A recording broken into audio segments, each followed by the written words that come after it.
Bom dia a todos. Primeiramente, então, eu gostaria de agradecer o convite e dizer que eu estou muito honrada de estar aqui hoje participando desse segundo colóquio internacional de comunicação, de investigação crítica em comunicação. O ano passado, quando ocorreu o primeiro colóquio, eu me lembro que eu estava no doutorado sanduíche, que eu pude, de certa forma, acompanhar à distância. Eu me lembro também que muita coisa que eu escutei durante o colóquio me ajudou a ter insights para escrever a tese, e isso me fez pensar como montar a apresentação desse ano. Foi um desafio, porque bem sabemos que durante o processo de produção de conhecimento, a gente não escuta uma palavra ou lê um livro sem estar com uma atenção ainda mais crítica sobre as coisas. O que eu vou propor, então, é que possamos explorar juntos outra imagem do pensamento para o conceito de crítica e trazer para o saber metodológico uma problematização pela filosofia da diferença. Com isso, temos a possibilidade de pensar a crítica como sentido de experiência. Eu tentei botar aqui no papel algumas ideias, porque eu acho de tanto estudar o caos, a filosofia da diferença, toda vez que eu me arriscava a falar sem ter um guia, sem ter um roteiro, eu começava a ter muitas ideias ao mesmo tempo, e dessa vez eu tentei fazer alguma coisa diferente, que era tentar organizar o pensamento para pensar essa outra imagem do pensamento. Então, a pergunta que eu formulo para dar início a essa reflexão e esclarecer a proposta é: como oferecer, construir, desenvolver uma crítica durante a experiência investigativa? Isso ficou mais claro para mim depois da escrita da tese, por isso eu resolvi compartilhar com vocês a problematização de como pensar a crítica, rompendo com a ideia normalizadora do conceito de crítica e apostando nos processos de deslocamento de uma moral representativa sobre o saber metodológico. A minha proposta, então, é pensar aqui hoje com vocês, e eu fui desenvolvendo toda essa apresentação depois da escrita da tese, e é um desafio, porque a gente pensa que alguma coisa, os ciclos vão acabando, e, na verdade, eles só vão se reinventando. A gente pensa, quando acaba o mestrado, que talvez o doutorado não vai chegar, e ele chega, e depois começam outras coisas, e é muito interessante como a gente consegue ir desenvolvendo isso e recriando um próprio pensamento que daqui a um pouco a gente dá como considerações finais, ou nunca chega a uma conclusão, mas a gente sempre pensa que daqui a um pouco aquilo ali deu uma descansada e depois reanimar todo esse pensamento é muito interessante. Então, a minha proposta é de pensar a crítica como sentido da experiência, ou seja, a crítica é a prática de não apenas suspender o juízo moral que está presente no significado, mas também é de oferecer diferentes práticas de valores baseadas nessa suspensão. Assim, para que a crítica opere como parte de uma praxis, é preciso que ela apreenda os modos pelos quais as categorias são elas próprias instituídas, o modo como o campo de conhecimento tenta se organizar e como é possível incluir um particular em uma categoria que já possui, então, um significado. Dessa forma, a crítica, pensada como o sentido da experiência, visa desvendar a constituição de uma identidade que entra... e aqui entra o paradoxo de se trabalhar com a crítica, pois, de acordo com Deleuze, o paradoxo, em primeiro lugar, é o que destrói o bom senso como sentido único, mas que, em seguida, destrói o senso comum como designação de identidades fixas. E, por isso, o título da apresentação, eu não sei se já o PPT ele entra, mas tudo bem, vou seguindo. Então, essa questão de pensar os paradoxos da linguagem no saber metodológico entre a lógica do sentido e do significado na experiência investigativa, ela veio, então, de 3 intercessores para organizar essa fala de hoje. A primeira, um ensaio do Foucault, que é intitulado O que é crítica? O segundo, a lógica do sentido de Deleuze, né, onde a gente vai ter todo o livro onde ele vai trabalhar a questão do sentido, a lógica do sentido e as questões do paradoxo. E a experiência investigativa do desenvolvimento da minha tese. Então, tudo isso foi o que culminou para a apresentação de hoje. Na minha tese, então, eu desenvolvi as normalizações do saber-poder metodológico no campo da comunicação, por um método da diferença nos processos institucionais de conhecimento científico. O objetivo da tese era de investigar os processos micropolíticos de produção de conhecimento acadêmico, científico, que normalizam as práticas metodológicas nos programas de pós-graduação em comunicação. Para isso, o posicionamento epistemológico ocorreu pela lente da filosofia da diferença, em que a micropolítica é entendida como processo de produção de pensamento a partir das relações de saber-poder, detectando como se produzem modos de subjetivação. Assim, não queria saber apenas o que, nem porquê, mas de que modo e, principalmente, como determinado saber e não outro vem sendo normalizado. Para isso, a proposta foi a da experimentação metodológica da lógica dos sentidos e das séries de paradoxos no que se relaciona à desnaturalização das práticas e na análise dos agenciamentos coletivos de enunciação com a pragmática crítica. E, por isso, eu fico muito honrada de estar participando aqui nesse colóquio hoje, porque todo esse desenvolvimento desse pensamento, ele começou desde quando eu era bolsista de iniciação científica, em que eu comecei pela disciplina de semiótica. Não tem problema se não... Eu comecei, então, pela disciplina de semiótica e comecei a ter mais contato com os autores da filosofia da diferença, com o Deleuze, com Foucault. E, então, todo esse desenvolvimento, depois, no mestrado, de tentar pensar como a comunicação tenta desenvolver a cartografia. E, depois, unindo tudo isso no doutorado, pensando, então, como o saber metodológico vem sendo desenvolvido nos programas de pós-graduação em comunicação, fizeram, então... chegar por meio dessa problematização, foi possível seguir o que ensina Foucault no ensaio Que é a Crítica, descrever um nexo de saber que permitisse entender o que constitui a aceitabilidade de um sistema. Hã?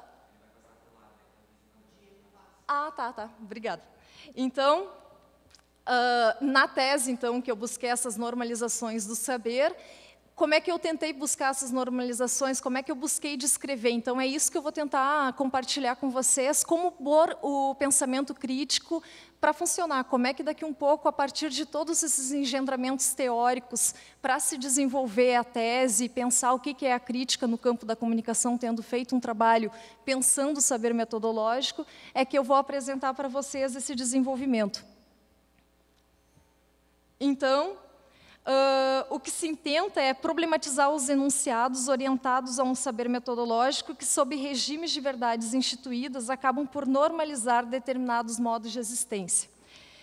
Então, como que a gente vai pensar esses sistemas e esses enunciados? Na minha tese, eu desenvolvi isso a partir de 8 agenciamentos. Para pensar essas normalizações do saber-poder no campo da comunicação, eu montei 8 agenciamentos que estão nas áreas de concentração, linhas de pesquisa, grupos de pesquisa, na avaliação da CAPES, nas ementas das disciplinas, nos editais dos programas para a seleção dos alunos para o mestrado e o doutorado, o regulamento do Prêmio Compós de Teses e Dissertações e o Prêmio CAPES de Teses, na lista de e-mails da Compós, e daí nisso eu centrei em dois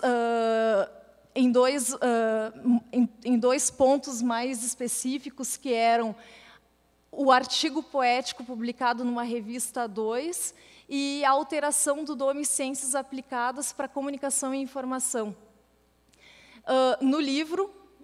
Nos livros e artigos sobre o assunto, tudo isso aqui foi o agenciamento que eu consegui desenvolver para pensar esse saber e poder, porque tanto o Foucault como o Deleuze, na filosofia da diferença, eles vão ter um intercessor muito forte, que é o Nietzsche, e o Nietzsche ele vai desenvolver, então, eu botei até essa citação, que ela é muito interessante para a gente entender também o que é a genealogia, porque a gente fala muito hoje em comunicação sobre cartografia, arqueologia, genealogia, todos esses pensamentos, e por trás de tudo isso tem uma coisa muito pontual, que é, necessitamos de uma crítica dos valores morais, o próprio valor desses valores deverá ser colocado em questão. Para isso, é necessário um conhecimento das condições e circunstâncias nas quais nasceram, sob as quais se desenvolveram e se modificaram. Então, nesse texto da genealogia da moral, outros textos que a gente vai ter do Foucault, pensando o que é genealogia, vem muito disso, como resolver problemas de valor e como pensar a produção do sentido subvertendo o significado legitimado. Pode passar? Então, nessa crítica de valores de um saber metodológico, o que eu consegui desenvolver na tese, o que eu consegui observar, que valores são esses morais. Então, a crítica dos valores de um saber metodológico, eu observei que ele está preso a 4 séries do princípio da razão a uma moral representativa. Essas séries, elas não pretendem dar significado como criação de algo pronto, mas reconhecer os valores morais que as reconhece.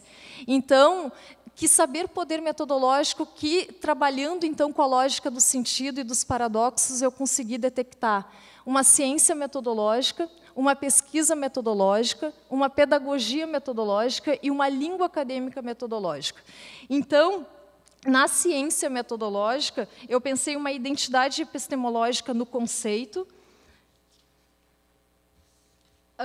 Isso é a constituição de uma identidade, um deslocamento dentro do discurso de conhecimento para entender as diferenças e repetições dessa união. O que é essa conexão de método científico? Então, como é que a gente pensa uma ciência metodológica, quando, na verdade, a gente tem que fazer toda essa questão de pôr para debater essa conexão entre o método e entre o científico.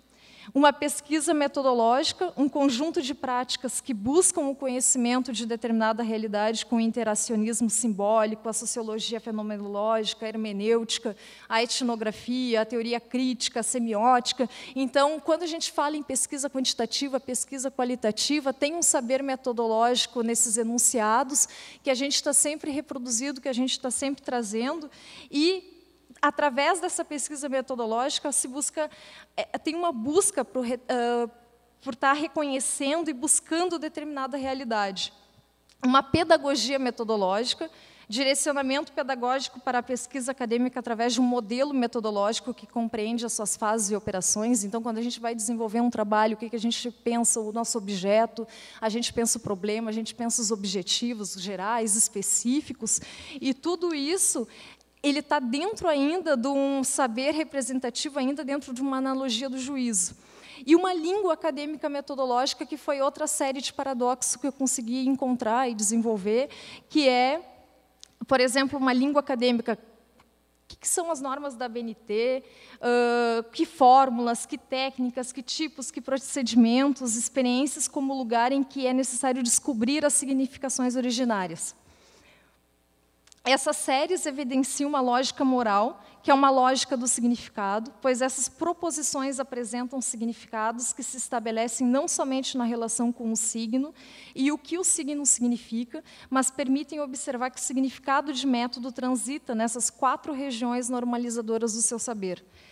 Então, é muito interessante que, no que é crítica, no ensaio que o Foucault desenvolve, ele pergunta: saber quais são os elos, quais são as conexões que podem ser observadas entre mecanismos de coerção e elementos de conhecimento, quais jogos de emissão e de suporte se desenvolvem uns nos outros, o que faz com que tal elemento de conhecimento possa tomar efeito de poder, afetados num tal sistema um elemento verdadeiro ou provável, ou incerto ou falso, o que faz com que tal procedimento de coerção adquira a forma e as justificações próprias a um elemento racional, calculando tecnicamente e eficaz.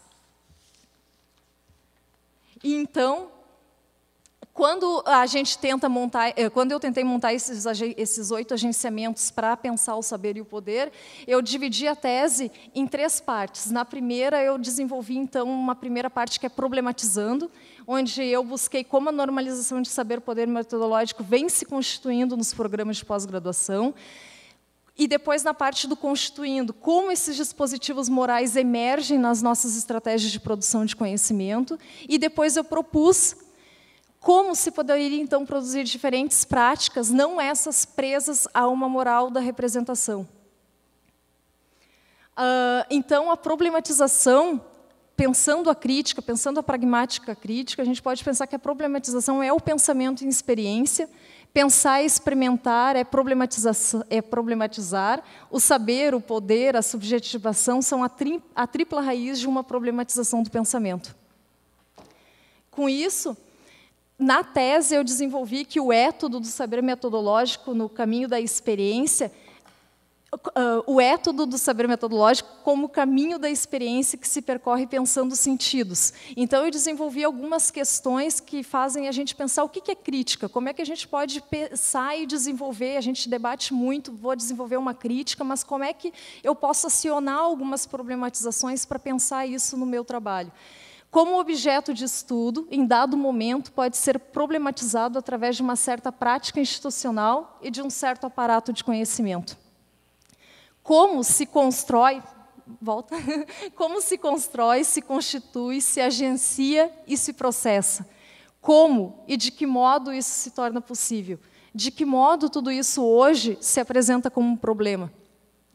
Como o saber sobre metodologia aparece e se transforma? De que modo essas condições históricas permitiram que os mesmos surgissem, se desenvolvessem, se modificassem? Como pensar os percursos de formação do discurso metodológico dentro do campo da comunicação? E daí, não acabou aí? Porque eu tentei organizar a fala e mesmo assim eu misturei tudo, mas tudo bem. Eu queria compartilhar com vocês algumas coisas que eu achei bem interessantes. Por exemplo, esse livro aqui, Metodologia de Pesquisa em Psicologia Social Crítica, onde a gente vai ter desde outro campo, e eu achei muito interessante que o Effendi falou, por exemplo, essa transmissão de conhecimento em diversas áreas. Então, não é porque a gente está no campo da comunicação que a gente não vai dialogar com outros campos de conhecimento. E nesses livros aqui de metodologia de pesquisa crítica, a gente encontra muitas ferramentas conceituais de pôr a crítica em debate, como a gente pode problematizar ela. Pensando em impossível, filosofia francesa. Então, tudo isso que o Effendi veio trazendo do Matelar, que veio discutindo, a gente, quando fala em crítica e pensa como é que a gente desenvolve, como é que a gente pode oferecer uma crítica, é dando a possibilidade de pensar o impossível.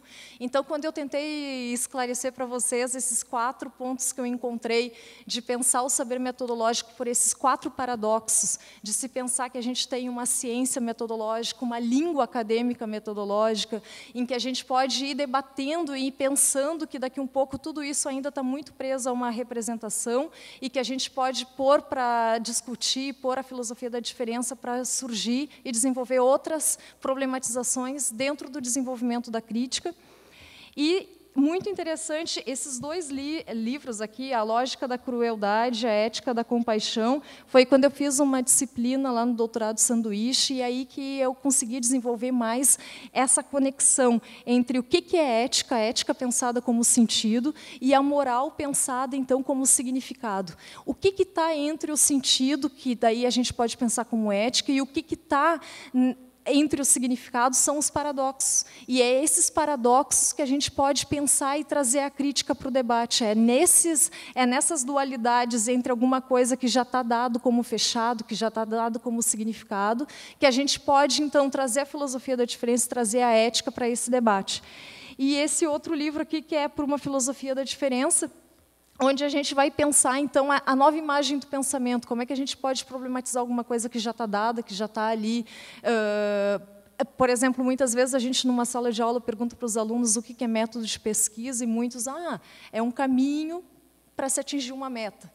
Mas, daqui um pouco, como é que a gente pode, daqui um pouco, reformular e pensar e criar conceitos em cima daquilo que, daqui um pouco, já foi desenvolvido ou que já está dado? Então, eu abro para o debate e eu acho que é mais interessante daqui um pouco alguém me perguntar alguma coisa e a gente pode conversar juntos daí. Obrigada.